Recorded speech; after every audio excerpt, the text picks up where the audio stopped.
काँग्रेसचे आमदार कैलास गोरंट्याल आपल्याबरोबर आहेत। कैलास गोरंट्याल जी आत्ताच महाराष्ट्र काँग्रेस प्रदेशची बैठक संपन्न झाली, सर्व जिल्हाध्यक्ष उपस्थित होते।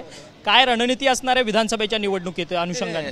अगोदर जे लोकसभाचे मेंबर आमचे निवडून आले त्याबद्दल सर्वांचा सत्कार होत आहे आणि येणाऱ्या विधानसभाची रणनीती कसं करायचं आहे त्याबद्दल चर्चा झाली आणि प्रत्येक जिल्हाध्यक्ष कोण कोण हजर होता सर्वांची बैठक घेतली आणि बाकी येत्या निवडणुकीसाठी काय काय तयारी करावी लागेल त्यावर एक थोडी चर्चा होती। बाकी असं म्हणजे तिकीट वाटप किंवा असं काही नव्हतं, फक्त एक कॅज्युअल चर्चा होती।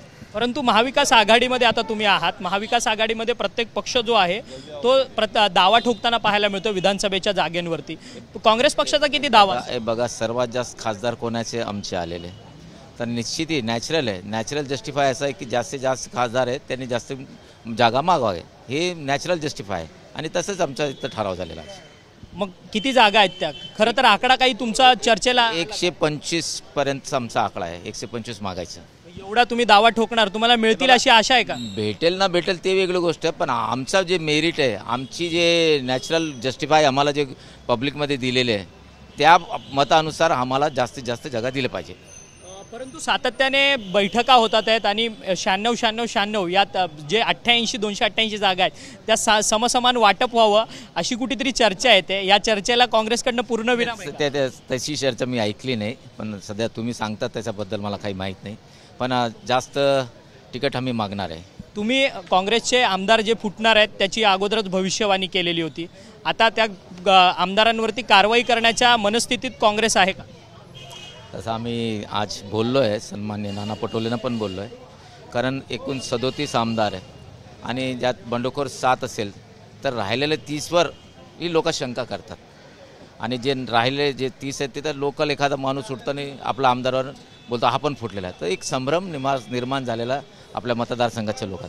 म्हणून जे 7 आहे त्यांच्यावर कारवाई करा किंवा त्यांना येत्या निवडणुकीमध्ये तिकीट देऊ नका, मला लोकांना समजेल की कोण आहे आणि कोणी नाही। मी आमदारांनी मागणी केली आहे का?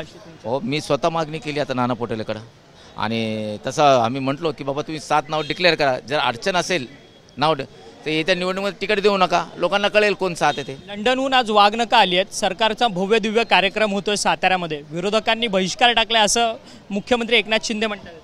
त्याबद्दल मला माहीत नाही, मी तर आज मिटिंगला आलो, मला त्याबद्दल काही माहीत नाही। परंतु या वाघनकांनी विरोधकांना फाडणार असं देखील मुख्यमंत्री म्हणतात। हे बघा, छत्रपती शिवाजी महाराजांनी अफजल खानाचा बोतला काढला होता, म्हणजे सत्याने असत्याच्या वार केला।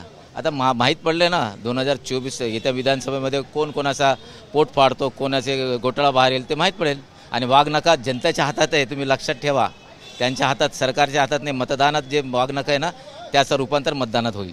धन्यवाद, तुम्ही आमच्याशी बातचीत केली। हे होते आमदार कैलास गोरंट्याल। त्यांचं म्हणणं आहे की मी जे काँग्रेसचे आमदार फुटलेले आहेत विधान परिषदेच्या निवडणुकीमध्ये त्यांच्यावर कारवाई करण्यात यावी अशी मागणी आम्ही नाना पटोले यांच्याकडे केलेली आहे आणि त्याचसोबतच वाघनकं जी आहेत ती सरकारकडे नाही आहेत, ती वाघनकं जनतेच्या मतदान स्वरूपाची आहेत। त्यामुळे आगामी विधानसभा निवडणुकीमध्ये जनता आपल्या वाघनकांद्वारे या सरकारचा कोतळा फाडेल असं जे टीका आहे ती कैलास गोरंट्याल यांनी आपल्यासोबत बोलताना केलेली आहे। व्हिडिओ जर्नलिस्ट चरण मार्गमसह अक्षय मंकाणी, TV9 मराठी, मुंबई।